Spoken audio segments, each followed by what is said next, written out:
The movie takes place in war-torn Afghanistan, where a 27-year-old woman named Farah is taking care of her elderly husband Hamid in a shopping room. Sadly, Hamid is reduced to a vegetative state because of a bullet in the neck. The doctor claimed he'd be well in 1 or 2 weeks, but it's been 16 days and he's still immobile. Furthermore, because of the continual gunfire and explosions in the area, Farah is having a difficult time protecting herself, her 2 daughters and her husband. Despite this, she's optimistic that her husband will awaken soon, so she washes, feeds and prays for him every day. One day Farah requests that her husband hold his breath, and when he does she realizes that Hamid can hear her voice. Just then her daughters bother her, claiming they're hungry, and at the same time she realizes the drinking water is also running low. Later Farah goes to the pharmacy and requests medication to keep her husband alive. However, since she has no money, the pharmacist refuses to give her anything. Disappointed, Farah returns home and gives Hamid a mixture of salt and sugar water to keep him alive. Desperate for help, the poor woman puts on her hijab and goes to her aunt's house. However, an elderly landlord opens the door and informs her that her aunt has moved out. Farah then asks for the new address of Iran, but the elderly lady closes the door without saying anything. Now Farah returns home upset by this revelation and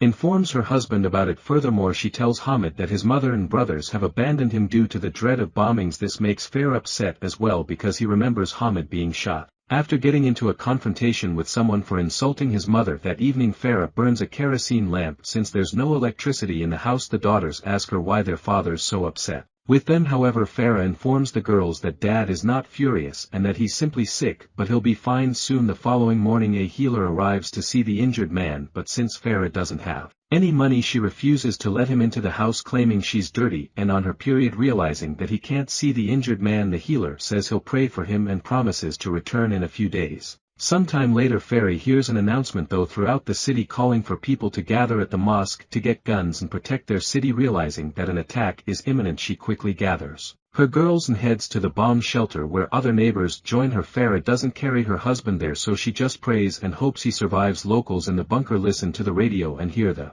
news ordering them not to leave till the missile attack has ended. Meanwhile, some fighters enter the house and discover Hamid lying down motionless. They then rob the poor man, taking his watch and wedding ring. Before searching other rooms, there's no one else in the house, and when they notice a Quran lying next to him, the fighters realize he shares the same faith and quietly leave the house. After the bombing, Farah comes from the cellar and immediately checks on her husband. Hamid is alive, but she finds that some of the items in the house are stolen, and as she walks outside, Farah is horrified to see 5 of her neighbors' dead bodies hanging in the middle of the yard. Realizing she can't continue on like this, Farah takes her girls and returns to her aunt's address. The landlord refuses to speak to her once again, but the woman swears she'll not go until she has the address. Having no other choice, the landlord eventually gives Farah the new address of her aunt, who has moved into a motel. Soon enough, Farah finds her aunt Hasina, who lives in a safe section of town and operates a prostitution business. During their talk, Hasina reveals that she used to be married, but when she was unable to have children, her husband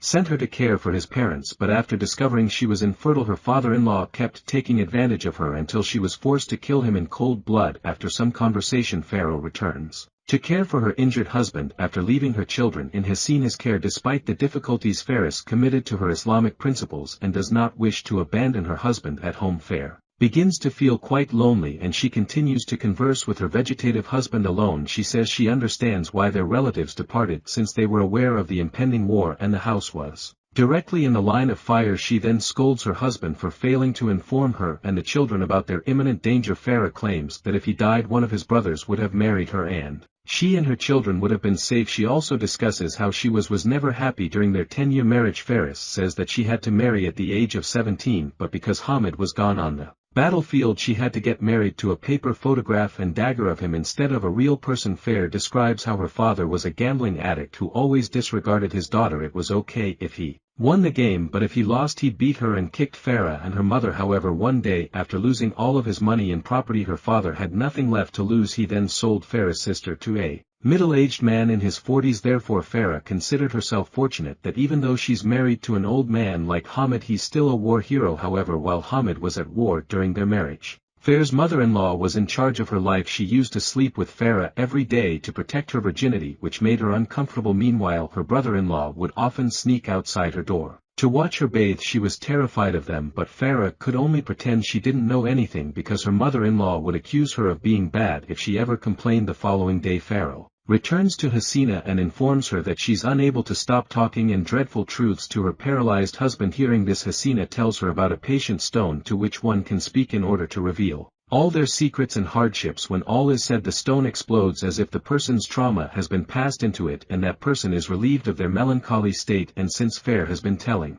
every little detail of her mind to Hamid, Hasina understands that her husband is her patient stone. Later, when Farah arrives home, she kisses her husband for the first time in 10 years. She then begins to talk to Hamid about the moment he returned from war. He looked very handsome on the outside, but his cold eyes frightened her. On their first night, Hamid was soon fast asleep, and the poor woman had to pretend to be happy despite her pain. Farah made it through this one, but her further days were even tougher after she and their husband shared a room every day. Her mother-in-law kept an eye on her belly since she was expecting her daughter-in-law to give birth. The following day, Farah hears unusual noises, but it turns out that her neighbors are burying their loved ones. Farah understands that the city's full of warriors who can kill her disabled husband. Therefore she hides Hamid in a niche with drapes and a pillow. Soon after, a commander enters the house and points a gun at her, asking her to stay quiet. Just that another young soldier comes inside, and upon saying Farah, he's instantly smitten by her. Later, when the old commander inquires about her family, Farah reveals that she's a widow with 2 daughters. During their talks,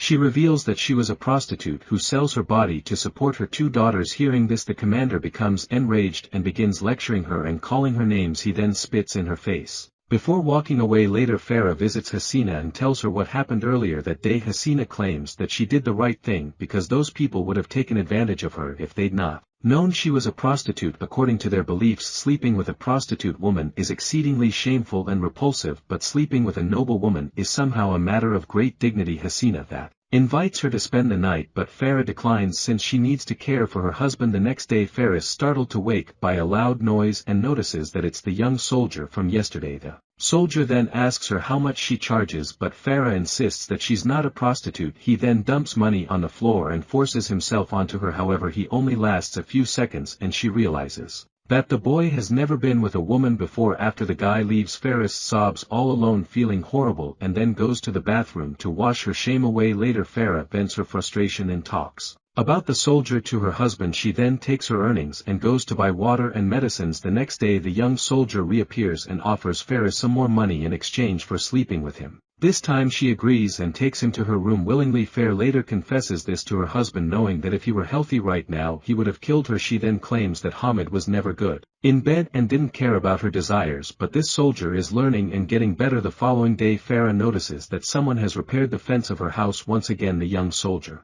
arrives, but Farah says she can't do it today. However, he persists in coming and claims to only want to talk. The two then go inside, and when Farah removes his clothes, she notices cigarette burn and scars on his body. The soldier informs Farah that the old commander she saw earlier tortures him every day. He reveals that he's an orphan and that the commander found him on the street and made him a soldier. Seeing this, Farah calms him down and hugs him gently. The next morning, Farah discovers a package in front of her home with fruits and a gold necklace given to her by her soldier in love. She then puts on some nice clothes and makeup. While she waits for the guy, Farah tells Hamid that only with that young soldier she feels like a true woman and feels happy. She then reveals the fact that when she was pregnant she tried to get rid of the baby and thought of strangling the child with her feet. It turns out that her husband is not the father of her daughters. Farah went to the doctor at the time because she couldn't have children for 6 months. Her health was fine and it was her husband who was infertile, but her mother-in-law was adamant that she have a child and even suggested that Hamid marry someone else. So Hasina device to plan and informed her mother-in-law that they'd found a healer. Hasina actually found a pimp and they were blindfolded and trapped in a dark room to get intimate. Farah event actually became pregnant, but unfortunately it was a daughter, so she repeated the process with a different man, but the second child was also a daughter. Farah then admits that she has no idea who their daughter's father is. As she reveals this major secret, Hamid suddenly awakens from his coma, and before she can react, Hamid grabs her by the neck with great force while she struggles to breathe. However, Farah gathers the guts to reach for a knife and stabs him in the back. As her husband dies, her eyes well up with tears. Just then the young soldier arrives at the house and witnesses this scene right in front of his eyes.